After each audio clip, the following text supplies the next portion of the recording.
Halo, shalom teman-teman. Kembali lagi bersama Mistika di pembelajaran religion. Ya, di video kali ini, di pembelajaran kali ini, Mistika akan menjelaskan tentang Allah menciptakan iklim. Jadi, judul video pembelajaran kita hari ini yaitu Allah menciptakan iklim. Mari kita belajar sama-sama.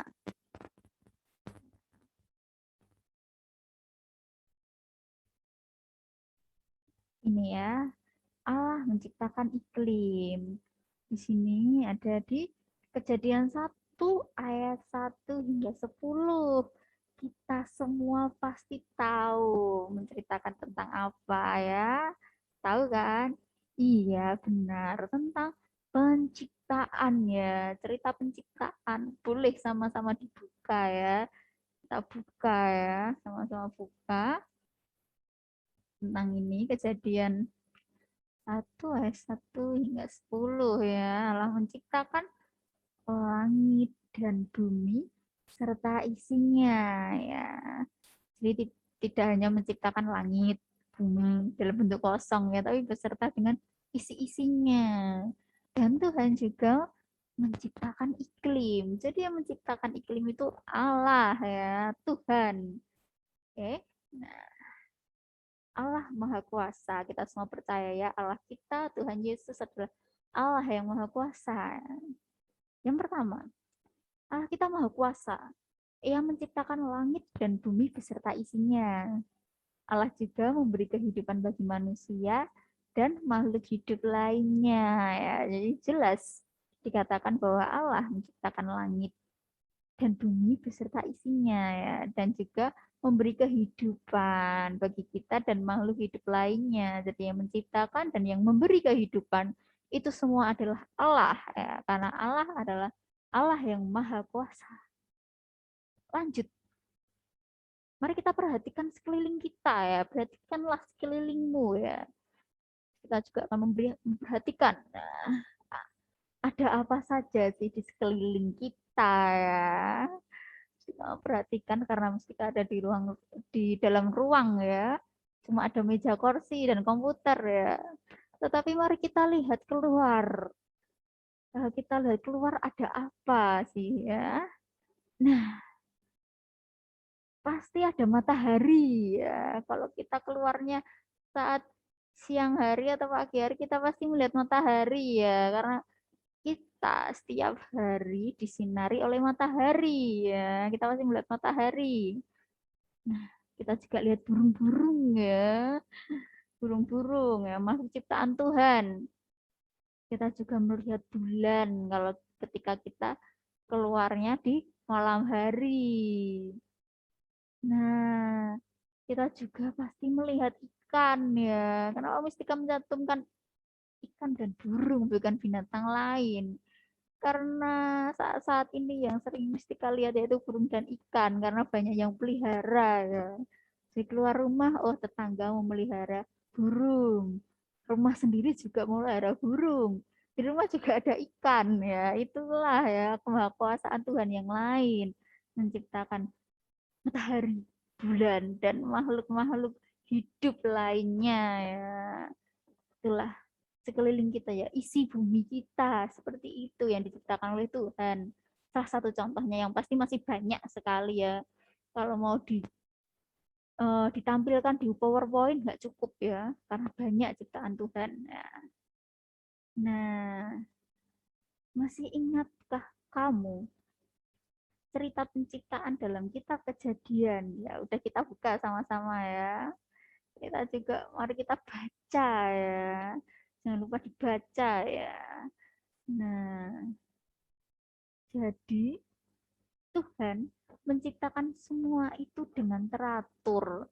Kita percaya bahwa Tuhan berkuasa atas alam ini karena Ia Maha Kuasa ya.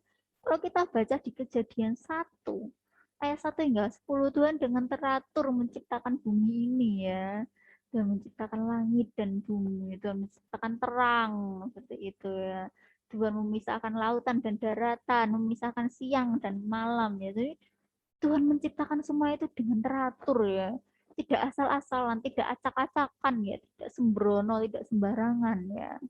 Karena kita percaya bahwa Tuhan itu berkuasa atas alam ini karena Ia Maha Kuasa. Ya, apa yang diatur oleh Tuhan pasti diatur dengan baik. Tuhan menciptakan segala sesuatunya dengan sangat baik ya, karena Tuhan kita Tuhan yang Maha Kuasa. Seperti yang dikatakan mistika baru aja, Tuhan tidak menciptakannya secara asal-asalan, sembrono atau iseng ya, tapi sudah diciptakan dengan baik dan juga diatur dengan baik. Nah, misalnya Tuhan juga mengatur iklim dan musim seperti itu ya. Terus iklim dan musim pun Tuhan juga atur. Lanjut, next. Pengertian iklim ya. Ini mistika cantuman dari Ensiklopedia Britannica tahun 2015. Iklim adalah kondisi cuaca di wilayah tertentu dalam periode waktu yang lama ya. Jadi bukan cuma setahun 2 tahun ya kita bisa menentukan iklim suatu daerah itu tidak bisa dilihat hanya 1 tahun 2 tahun, tapi kita melihatnya dalam periode yang lama. Bagaimana kondisi cuaca di daerah ini dalam waktu yang lama, ya, waktu yang lama. Jadi baru bisa menentukan, oh daerah ini iklimnya ini seperti itu. Misalnya, oh di Indonesia karena cuacanya panas dan hujan, berarti beriklim tropis seperti itu ya. Nah, iklim menentukan berbagai aspek kehidupan manusia ya. Boleh digaris bawah ya. Iklim menentukan berbagai aspek kehidupan kita, kehidupan manusia ya. Nah, di Indonesia kita mengenal 2 jenis musim, yaitu musim kemarau dan musim hujan. Tuhan adalah sang pencipta alam semesta. Segala sesuatu yang telah Ia ciptakan juga diatur secara baik ya. Jadi, buka di Yeremia.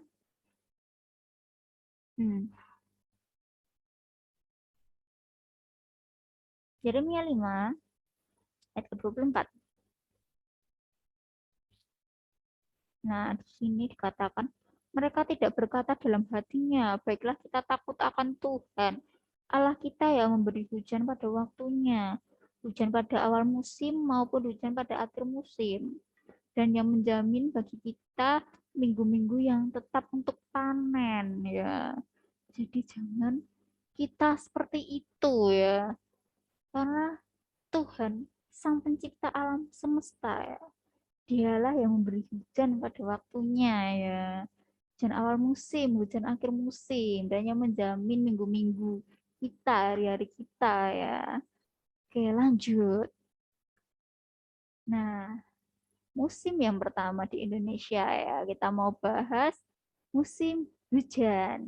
Nah, kita tahu ya musim hujan ya, yaitu ketika hujan turun terus-menerus ya, setiap hari lebih sering hujan, seperti itu. Nah, saat musim hujan tiba, kita merasakan udara yang sejuk ya, udaranya dingin-dingin sejuk gitu ya, tidak panas, tidak gerah ya, yang kita rasakan saat musim hujan. Lalu pohon-pohon bisa bertumbuh dengan baik. Kenapa? Karena mereka mendapat air yang cukup ya. Pohon-pohon kan besar ya, mereka pohon yang besar-besar ya, ukurannya besar. Jadi mereka pun juga membutuhkan air yang banyak. Dengan adanya hujan ini, mereka bisa bertumbuh dengan baik karena mereka mendapat uh, air yang cukup seperti itu ya. Lalu binatang-binatang dalam air bisa berkembang biak ya, karena volume airnya bertambah ya. Jadi tidak menyusut, tidak kering ya, tapi tetap terjaga, tetap bertambah ya, bertambah banyak sehingga binatang-binatang dalam air bisa berkembang biak, bisa hidup, bisa melangsungkan kehidupan seperti itu. Itulah beberapa manfaat dari musim hujan ya. Nah, lalu di musim kemarau ya, terik ya musim kemarau seperti di backgroundnya ini. Nah, apa yang terjadi di musim kemarau ya? Yang pertama, segala kegiatan yang dilakukan bisa berjalan dengan lancar. Kenapa bisa begitu? Karena Kita keluar tidak takut kehujanan ya, kita keluar keadaannya kering, jadi nggak takut basah, nggak takut becek ya. Kita bisa bepergian bebas ya. Jalanan tidak licin, tidak lembab ya. Jadi segala kegiatan yang dilakukan bisa berjalan dengan lancar. Bisa dikatakan seperti itu. Ya, bersekolah tanpa takut kehujanan. Mungkin ini sebelum pandemi corona ya, ini sebelum pandemi corona, bersekolah tanpa takut kehujanan, berpergian tanpa takut kehujanan, seperti itu. Lalu tumbuh-tumbuhan bisa berfotosintesis ya. Jadi tumbuh-tumbuhan bisa berfotosintesis menghasilkan zat hijau daun, klorofil ya, sehingga daun-daunnya hijau. Kalau tidak terkena sinar matahari, mereka daunnya lama-lama akan menguning, lalu layu dan mati ya. Jadi karena musim kemarau, sinar matahari cukup ya, mereka cukup untuk berfotosintesis ya, bertahan hidup seperti itu. Itulah manfaat yang kita dapat dalam musim kemarau ya. Pada musim kemarau itulah yang kita dapat. Kesimpulan, kita sudah sampai pada kesimpulan. Yang pertama, Tuhan menciptakan segala sesuatunya sangat baik. Begitu juga iklim yang ada di Indonesia. Oleh karena itu, kita harus bersyukur atas semua musim yang kita alami. Dan menciptakan semua musim dan itu baik untuk kita ya. Jadi kita bersyukur. Jangan kita mengeluh ketika hujan. Ih, kenapa toko hujan terus? Aku kan mau main, aku kan mau pergi. Jangan ya. Atau mungkin waktu musim kemarau. Kenapa panas sekali udaranya, gerah, panas. Janganlah kita mengeluh ya, karena segala sesuatunya sudah diatur dengan baik oleh Tuhan. Nah, dan Tuhan menciptakan semua musim itu baik untuk kita ya. Dan kita harus bersyukur karena ada banyak manfaat dari kedua musim itu ya. Jadi kita harus secara bijak ya menanggapi ya. Kita harus secara bijak memilih ya kegiatan yang bisa kita lakukan di musim kemarau dan musim hujan. Seperti itu. Begitulah Allah menciptakan iklim ya. Tuhan menciptakan dan mengaturnya dengan sangat baik untuk kehidupan manusia. Sekian dari video pembelajaran kali ini ya, tentang Allah menciptakan iklim. Terima kasih. Bye-bye. Selamat belajar. God bless you.